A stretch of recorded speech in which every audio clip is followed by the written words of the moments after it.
여러분 반갑습니다. 이번 영상은 여자들이 주장하는 아이를 낳으면 노화가 빨라지고 몸매가 망가진다는 주장에 대해서 한번 이야기해 보려고 합니다. 한국 여자들이 출산을 기피하는 것은 전 세계 넘버원이죠. 경력 단절, 독박 육아 이런 이야기 등등등 하고 또 많이 드는 것 중에 하나가 노화가 촉진되고 몸매가 망가진다. 이런 이야기를 많이 합니다. 이게 사실일까요? 사실이 아닐까요? 사실이 아닙니다. 최근 5월 26일에 보도된 뉴스를 보시죠. MBN에서 보도를 했습니다. 출산이 노화 촉진과 수명을 단축시킨다는 의학적 근거는 부족하다고 합니다. 그리고 2020년 펜실베니아 주립대 연구 결과에 따르면 오히려 출산이 노화를 늦춘다는 결과를 발표했어요. U자형을 그리고 있습니다. 자녀 수가 3, 4명을 가졌을 때 노화 지수가 가장 낮게 나왔어요. 오히려 자녀 수가 0명이거나 7명일 때 노화가 빠르게 진행되었습니다. 그리고 0명일 때는 오히려 양수 1명부터 6명 정도까지는 음수를 보였어요. 그리고 9년 전 연구 결과에서는 자녀 수가 많은 여성들이 노화하고 관련되어 있는 연쇄체 말단을 더 잘 보존한 것으로 나타났다고 합니다.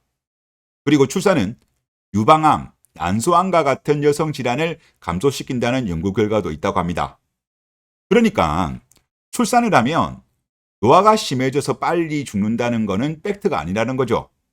오히려 아이를 낳은 이후에 자기 관리가 중요하다고 합니다. 그런데 여러분도 아시겠지만은 결혼하고 나서 아이를 낳은 이후에 결혼 전과 달리 자기 관리를 안 한 여자들이 많죠. 원래 여자들은 남 탓이 디폴트 값입니다. 이 경우도 그것에 해당하는 겁니다. 즉, 본인이 자기 관리를 안 한 것을 출산 탓으로 돌리는 거예요. 그리고 한국이 전 세계에서 가장 늦게 아이를 낳잖아요. 그러다 보니까 노산이 많습니다.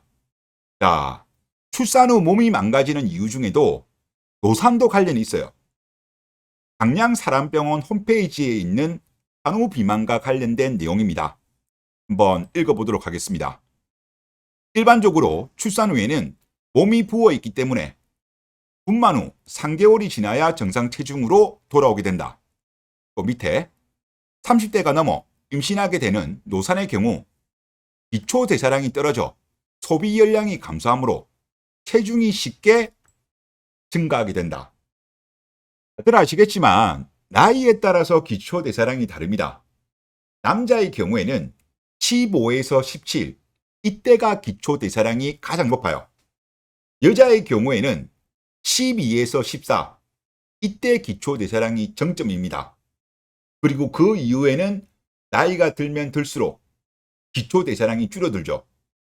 자, 기초 대사량이 떨어지기 때문에 늦게 출산하면 출산할수록 기초 대사량이 줄어서 정상 체중으로 돌아오기 힘든 겁니다. 만약에 20대의 대한민국 여자들이 출산을 많이 했다라고 한다면 30대에 출산했을 때보다는 정상 체중으로 돌아오기가 쉬울 거예요. 그런데 한국 여자들이 워낙 늦게 아이를 낳다 보니까 정상 체중으로 잘 안 돌아오는 겁니다. 더군다나 한국 여자들이 다른 나라 여자들에 비해서 운동을 잘 안 합니다. 체중 감소 같은 경우도 운동보다는 다이어트 약이라든가 굶는다든가 그런 식으로 많이 하죠. 그로 인해 가지고 마른 비만이 전 세계에서 또 넘버원이지 않습니까? 이런 게 바로 영향인 거예요. 아이를 낳아서 그런 게 아니라니까요. 자, 본인을 탓해야 된다. 그 말씀을 한번 또 드리겠고. 그리고 또 주간동화에 실렸던 기사 하나 보시죠. 아이를 낳으면 몸이 망가진다는 것에 대한 분석 기사입니다.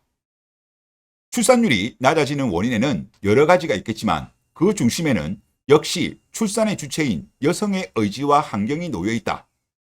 임신과 출산을 극도의 두려움으로 받아들이는 여성들이 적지 않은 것도 이와 무관하지 않다. 전문가들은 임신과 출산의 부작용으로 알려진 대부분의 질환이 출산 자체가 일으키는 부작용이라기보다는 출산 후 관리 실패로 인한 문제라고 지적한다. 제가 이야기한 거 그거잖아요. 자기 관리 실패. 이게 큰 이유라는 거죠. 또 이어서 여성이 임신과 출산 과정에서 가장 고민하는 부분은 출산 후 몸매가 변할 것이라는 우려다. 날씬했던 몸이 아이를 하나 둘 낳고 나서 흔히 얘기하는 아줌마 몸매로 변해버렸다는 것. 출산 경험이 있는 아줌마들의 단골 레퍼토리다. 보통 출산 후 6개월이 지나면 체중은 원상태로 돌아가지만 산후조리를 하면서 지나치게 영양식을 섭취하거나 움직이지 않으면 그대로 산후 비만으로 이어진다. 이런 상태에서 두 번째 출산을 하면 더욱 살이 찌고 몸이 처지게 되는 것은 당연한 일이다. 잔뜩 부풀어 오른 풍선의 바람을 빼면 풍선 자체가 쭈글쭈글해지고 처지는 것과 같은 일이다. 결국 임신 후 비만은 체질로 굳어지고 질병으로 연결될 가능성이 높다. 그리고 여기에서 또 재밌는 내용이 하나 또 나옵니다. 여성에게 아이를 낳는 일은 단순히 고통으로만 치부되는 경향이 많았다. 출산을 통해 여성은 인내를 배우고 놀라운 경험을 하며 아이와 함께 새로 태어나게 된다. 또 임상실험 결과에 따르면 진정으로 원해서 아이를 낳은 여성은 출산 후 몸매 관리도 철저히 하는 것으로 나타났다. 이 말이 무슨 말이죠? 정말 사랑해서 아이를 낳은 경우에는 자기 관리를 잘해요. 그런데 사랑하지도 않으면서 조건 결혼하고 설거지 결혼한 경우에는 아이를 낳고 난 이후에 자기 관리를 잘 안 한다는 거예요. 임상 실험 결과라고 합니다. 그냥 내피셜이 아니고. 그러니까 대한민국 같은 경우는 아시겠지만은 사랑이 아닌 조건 결혼이 많으니까 이런 게 영향이 미친다는 거죠. 그리고 출산 경험이 있는 여성들이 암에 걸릴 위험도 적다는 보고가 연이어 나오고 있다고 합니다.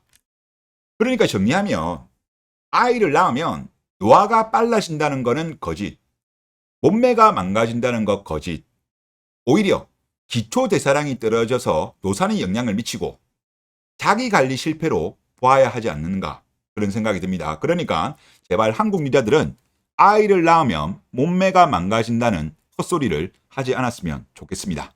네, 이번 영상 여기서 마치겠습니다. 감사합니다.